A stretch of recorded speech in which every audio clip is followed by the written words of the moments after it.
اعوذ باللہ من الشیطان الرجیم بسم اللہ الرحمن الرحیم۔ السلام علیکم ناظرین، آج کی اس ویڈیو میں ہم حضرت موسیٰ علیہ السلام کی زندگی کے حالات و واقعات آپ کی خدمت میں پیش کرتے ہیں۔ تو شروع کرتے ہیں اللہ کے نام سے، بسم اللہ الرحمن الرحیم۔ ناظرین، حضرت موسیٰ علیہ السلام قرآن مجید میں سب سے زیادہ ذکر کیے گئے نبی ہیں۔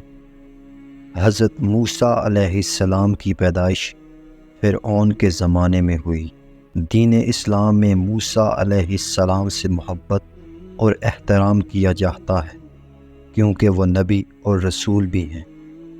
ناظرین، مسلمان اللہ تعالیٰ کے تمام رسولوں اور ان پر نازل ہونے والی مقدس کتابوں پر ایمان رکھتے تھے۔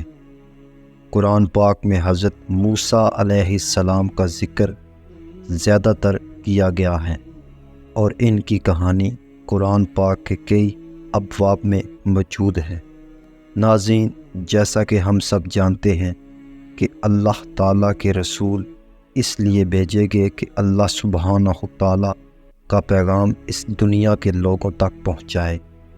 حضرت موسیٰ علیہ السلام کو بھی بنی اسرائیل کی طرف بھیجا گیا تاکہ وہ اللہ تعالیٰ کی عبادت کریں، اور ان پر نازل ہونے والی مقدس کتاب تورات تھی۔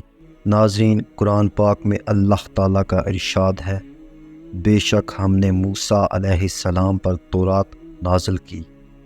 اس میں ہدایت اور روشنی تھی جس کے ذریعے انبیاء کرام جنہوں نے اپنے آپ کو خدا کی مرضی کے تابع کیا، یہودیوں کا فیصلہ کیا، اور ربیوں اور پادریوں نے بھی تورات کے ذریعے یہودیوں کا فیصلہ کیا کیونکہ انہیں خدا کی کتاب کی حفاظت سونپی گئی تھی اور وہ اس کے گواہ تھے۔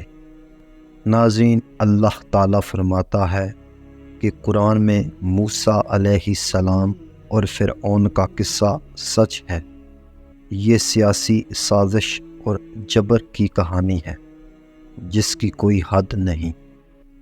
قرآن پاک میں اس طرح ذکر کیا گیا ہے، ہم آپ کو موسیٰ علیہ السلام اور فرعون کے کچھ خبریں سچ میں سناتے ہیں، اور ان لوگوں کے لیے جو ایمان رکھتے ہیں، بے شک فرعون نے اپنے آپ کو ملک میں سرفراز کیا اور اس کے لوگوں کو فرقہ بنا دیا۔ ان میں ایک گروہ یعنی بنی اسرائیل کو کمزور کر دیا۔ اپنے بیٹوں کو قتل کرنا اور اپنی عورتوں کو زندہ رہنے دینا، بے شک وہ ان لوگوں میں سے تھا جو بڑے گناہ اور جرائم کرتے ہیں۔ ناظرین، اس واقعے کو ہم موسیٰ علیہ السلام کی پیدائش کے آغاز سے لے کر تفصیل سے بیان کریں گے کہ انہوں نے فرعون کے گھر اور اپنی زندگی کے دیگر واقعات کو کیسے پالا ہے۔ حضرت موسیٰ علیہ السلام کی پیدائش فرعونیوں کے وقت میں ہوئی، جو تاریخ کا سب سے زیادہ سیاسی طور پر چارج شدہ وقت تھا۔ مصر کی فرعون یا فرعونیوں کے ملک میں غالب طاقت تھی۔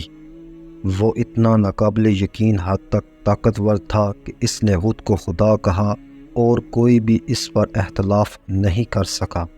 اس نے طبقاتی امتیازات قائم کیے، لوگوں کو گروہوں اور قبیلوں میں تقسیم کیا اور انہیں ایک دوسرے کے خلاف کھڑا کیا۔ یہودیوں کو بنی اسرائیل کو مصری معاشرے کی نچلی سطح پر رکھا گیا تھا۔ وہ غلام اور نوکر تھے۔ موسیٰ علیہ السلام کا خاندان بنی اسرائیل میں سے تھا۔ ناظرین، حضرت موسیٰ علیہ السلام کی پیدائش سے کچھ عرصہ قبل فرعونیوں کو بتایا گیا کہ بنی اسرائیل کا ایک لڑکا جلد ہی پیدا ہوگا اور جس کے ہاتھوں فرعونیوں کی بادشاہت تباہ ہو جائے گی۔ یہ سن کر ظالم بادشاہ نے اپنے سپاہیوں کو حکم دیا کہ بنی اسرائیل کے ہاں پیدا ہونے والے ہر مرد کو قتل کر دیا جائے۔ فرعون کے سپاہیوں نے وقتاً فوقتاً بنی اسرائیل کے گھروں کی تلاشی لی تاکہ فرعون کے حکم پر عمل کیا جا سکے۔ موسیٰ علیہ السلام کی والدہ نے ان کے لیے منصوبہ تیار کیا تھا۔ جب اس نے سپاہیوں کے قریب آنے کی آوازیں سنی تو اس نے موسیٰ علیہ السلام کو اپنی ٹوکری میں لے کر اپنے گھر کے پیچھے دریائے نیل قرآن پاک میں ان الفاظ میں ذکر کیا گیا ہے، لہٰذا ہم نے یہ الہام موسیٰ علیہ السلام کی ماں کو بھیجا، لیکن جب تم اس کے بارے میں ڈرتے ہو تو اسے دریا میں ڈال دو، لیکن نہ ڈرو اور نہ غم کرو، کیونکہ ہم اسے تجھے اور ہم پر بحال کریں گے، اسے ہمارے رسولوں میں سے ایک بنا دے گا۔ ناظرین، وہ ٹوکری جس میں ان کی والدہ نے حضرت موسیٰ علیہ السلام کو داخل کیا تھا وہ فرعون کے محل کی طرف تیرتی تھی، جہاں ان کے آدمیوں نے ان کو نکالا اور بچے کو اپنے پاس لایا۔ اس نے اسے فوری طور پر قتل کرنا چاہا، یہ شک تھا کہ بنی اسرائیل کا بچہ یہ ہے، لیکن اس کی بیوی آسیہ جو ایک متقی عورت تھی اسے ایسا کرنے سے روک دیا۔ ان کے اپنے بچے نہیں تھے، اس لیے اس نے اس بچے کو گود لینے کو کہا۔ فرعون نے اپنی بیوی آسیہ کی درخواست پر رضامندی ظاہر کی اور پھر کچھ عورتوں کو بلایا کہ وہ روتے ہوئے بچے کو دودھ پلائیں۔ پھر بھی بچے نے ان تمام عورتوں سے دودھ لینے سے انکار کر دیا جو اسے کھلانے آتی تھی، سوائے اس کی اپنی ماں کے۔ اس طرح اللہ تعالیٰ نے فرعون کے محل میں ماں اور بچے کو دوبارہ ملایا، جو اس کے بیٹے کا سب سے بڑا دشمن تھا۔ ناظرین، حضرت موسیٰ علیہ السلام فرعون کے گھر میں پلے بڑھے اور ریاستی امور سے واقف تھے۔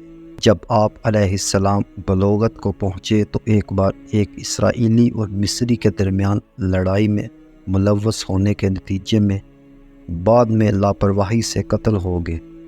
حضرت موسیٰ علیہ السلام مدین گئے، جہاں حضرت شعیب علیہ السلام کی بیٹی سے شادی کی۔ مدین میں کچھ عرصہ قیام کے بعد آپ واپس مصر چلے گئے۔ سخت سردی کی رات میں مصر کی طرف جاتے ہوئے حضرت موسیٰ علیہ السلام اور ان کی اہلیہ جو راستے سے بھٹک گئی تھی دور سے آگ دیکھی۔ حضرت موسیٰ علیہ السلام نے اپنی بیوی سے کہا کہ وہ جہاں ہے وہیں ٹھہر جائے، اور وہ آگ میں چلے گئے، یہ سوچ کر کہ میں اس میں سے کچھ واپس لے آؤں گا۔ جب حضرت موسیٰ علیہ السلام آگ کے قریب پہنچے تو دیکھا کہ ایک سبز درخت سے شعلے نکل رہے ہیں، لیکن وہاں کوئی موجود نہیں تھا۔ جب حضرت موسیٰ علیہ السلام نے حیرت سے ادھر ادھر دیکھا تو اچانک ایک آواز سنائی دی کہ اے موسیٰ، میں تمہارا رب ہوں۔ آواز نے پھر اس سے کہا کہ اپنی لاٹھی زمین پر پھینک دے۔ ایک دم وہ سانپ میں بدل گیا، جس نے اسے خوفزدہ کر دیا۔ اس کے بعد موسیٰ علیہ السلام کو حکم دیا گیا کہ وہ بغیر کسی خوف کے سانپ کو اٹھا لیں، اور جیسا کہ انہوں نے ایسا کیا، وہ واپس لاٹھی میں تبدیل ہو گیا۔ ناظرین، اور پھر اسے کہا گیا کہ وہ اپنا ہاتھ اپنی بغل کے نیچے رکھے۔ جب اس نے اسے دوبارہ باہر نکالا تو اس کا ہاتھ سورج کی طرح روشنی سے چمکا۔ الہی آواز نے اس سے کہا، اے موسیٰ، یہ تیرے رب کی دو بڑی نشانیاں ہیں۔ فرعون اور اس کے لوگوں کے پاس واپس جاؤ اور انہیں اپنے رب کی طرف بلاؤ۔